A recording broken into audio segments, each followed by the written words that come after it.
Velasquez, And I am Caterina Corda. and your host for today's event. So ayan.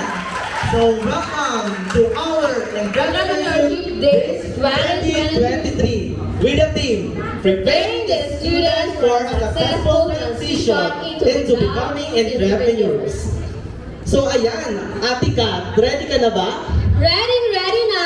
So syempre, hindi dapat tayo ang ready lang dito, tita. Kailangan ang ating mga katribo ay ready din. So ready na ba kayo, mga katribo? Pag sinabi namin ready na, ang sasabihin niyo po ay aha.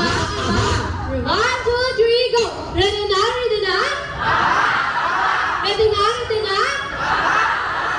Yan, Pero ang mababa ka Pero talaga. kuya, smooth na yan. Aha. 1, 2, 3, go! Ready na? Okay, very good.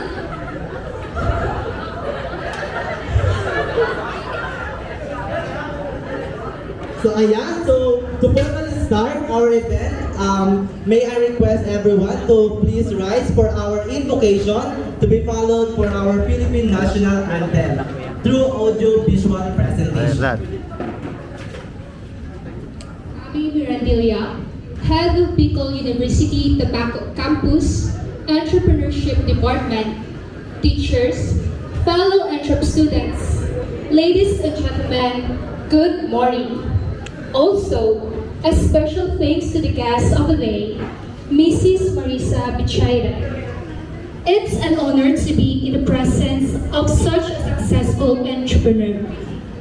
Today, we start the celebration of the 2023 Entrepreneurship Days.